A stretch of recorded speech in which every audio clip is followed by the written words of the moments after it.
high. So you know those times when you know it's not going to turn out well. Deep down, you know that. But you do it anyway. And then when it doesn't turn out well, you get upset with yourself, or you get upset with the situation or the person or whatever it is. But deep down, it's you that you're upset with, because you knew it wasn't going to turn out well. You went against your knowing, you did it anyway, and then you were correct. It didn't turn out well. And then you get frustrated and angry and upset with the situation, but really the upset is with yourself for not trusting yourself. So what's made me think about this, and it's all choice, it's all about choosing, you know, it's not, you are not wrong for choosing something that you knew wasn't going to turn out well, or wasn't going to be in your best interest, or whatever the knowing was. You went against your knowing, and you realized the way things panned out proved your knowing correct. So you can choose to be really upset and frustrated, annoyed with the situation, the person, and or with yourself.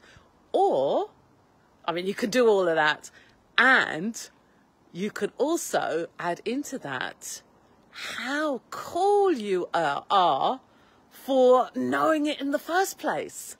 And then when you get that same knowing energy, that same like, hang on a minute, and instead of disregarding it the next time, then you'll be more tuned in to that knowing, and you'll get a sense of what that knowing feels like, what you'll perceive, what it is like, what that energy is like. And then it'll give you more space for choice. And you're not wrong if you choose it again and it all goes the bad way that you thought it would. You're not wrong in that. It's simple choice, and you can choose again and choose again and choose again. And no experience is wasted, and no event is a failure. It's all simply information to get you closer to choosing what works for you. So you know, I've been doing this project working with young people, so 12 to 15-year-olds, and the funny thing about one of the things about working with this age group is that they think they're being so subtle. You know, they have these set boundaries that, you know, that you can do this and you can't do that. And if you do this, then you need to make sure that you have your homework done before you go out to see your friend, or whatever it is, those kind of boundaries, you know, that you need to have a shower before you go to bed, or, you know, brush your teeth when you get up in the morning. Those kind of boundaries that also have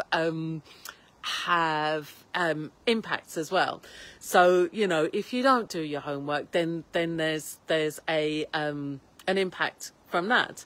And just like the way that you know, we as adults, we know something's not going to turn out, and yet we choose to do it anyway, and then we are, you know, we find ourselves to be correct that it didn't turn out well.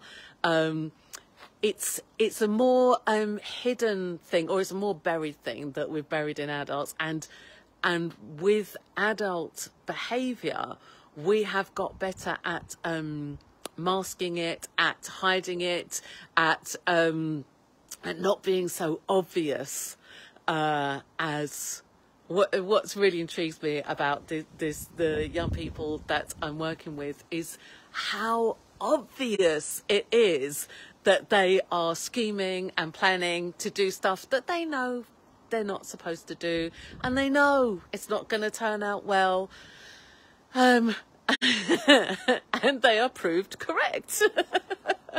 And yet, you know, it's the build up to them choosing it is so much clearer in a young person than it is in an adult, you know, and especially in ourselves. You know, we get so good at masking these stuff in ourselves and to ourselves, and convincing ourselves that, oh, you know, you might get the sense that it's not, but no, this proves and that proves that, yeah, it will turn out right, and you want to do it anyway, so do it.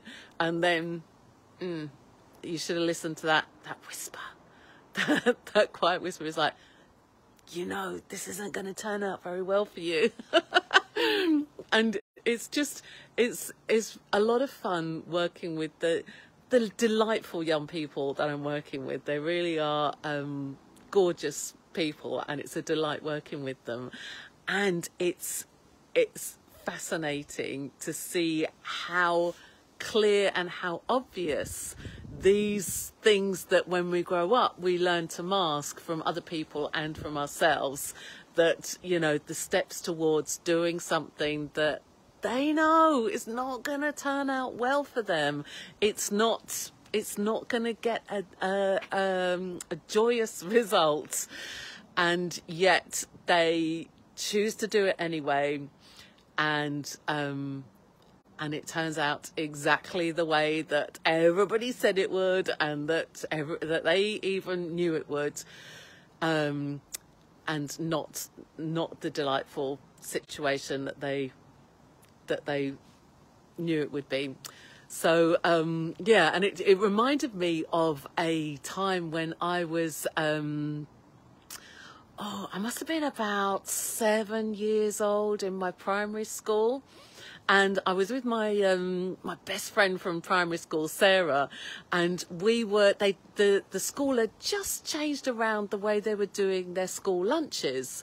So, you know, we used to everyone would be in the school lunch hall at the same time, and it got really busy, and there were like long queues and all of that. So the school decided to change it and do like two tiers to the lunch. So you'd have the children who would go to lunch first, and then they'd have playtime afterwards, and then when the first lot came out for their playtime, the second lot would go in for their lunch, and they'd had their playtime first.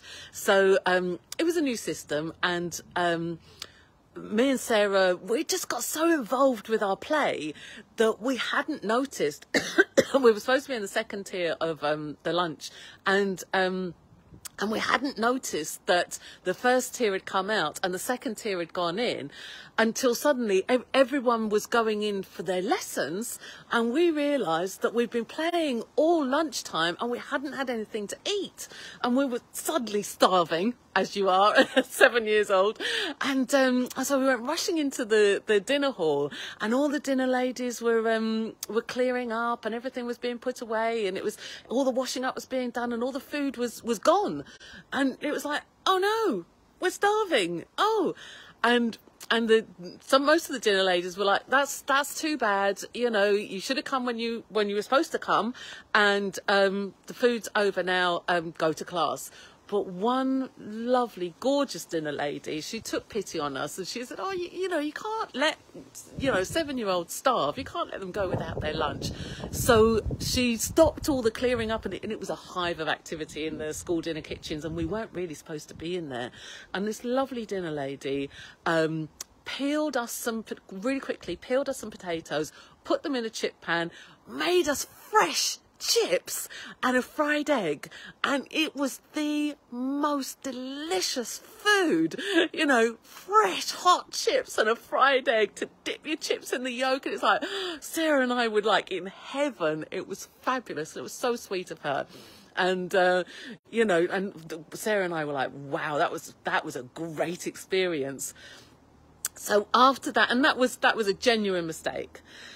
But after that, we'd enjoyed it so much and felt so special, you know, being the only children allowed in the dinner hall kitchen and having food specially cooked for us, that we then hid You know, the next few lunchtimes, we hid and avoided getting like normal school dinners, and then tried to do the same thing, like show up saying, "Oh no, we're starving. Oh dear, we missed it. Oh, we didn't realise," and it was so obvious to everybody else.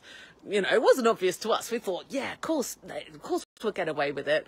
But, you know, to all the adults, it was so obvious. They were, you know, they were like, look, just come in, get your food at the food time and get on with it. And, you know, after a few attempts, we realised that we just, you know, we weren't going to get away with that again. But, yeah, so where are you not picking up on your obvious signs of this is not going to work for you? You know, no matter how much you really want it to work, or all the indicators point to it being a good thing and being a positive thing and being something that will work for you. If deep down inside you just know it's not going to turn out well, it's not going to work out well for you, then it might even be obvious to other people. So everywhere you have covered over that obviousness, everywhere you have hidden that knowing, or like blanked out that knowing, because you just want it to work. You don't want to listen to the like the inner knowing that knows it's not going to work very well for you. Everywhere you've hidden that over, and everywhere you've hidden that from yourself, and you've not allowed it to be as obvious to you as it could be to the people around you, and you know, like the children's actions are to adults. Will you just allow yourself to be open to the knowing that you do know, and that you can choose, and also, you know, often, you know, we think if we've made the choice, then we're stuck with it. No, you can choose again. If you've made the choice that's stepping you towards this thing that's not going to work out well for you, and you realise it's not going to work out well for you, what different choice can you make now? What different choice can you make in the next 10 seconds? What different choice can you make? What choice can you make that will turn things around for you?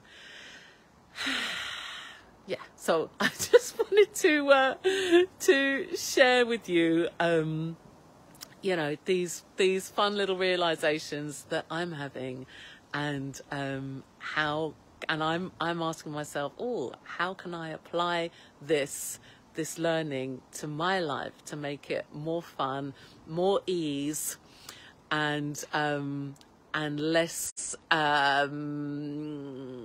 what's it called? It's not lying to myself, but disregarding my knowing. Yeah, gaslighting myself. So if you have any examples of how this is you've had something similar yourself, please pop them in the comments. I would love to hear about them. And remember, your choice in every moment creates your life. So what are you choosing for you today? Mwah. See you next time.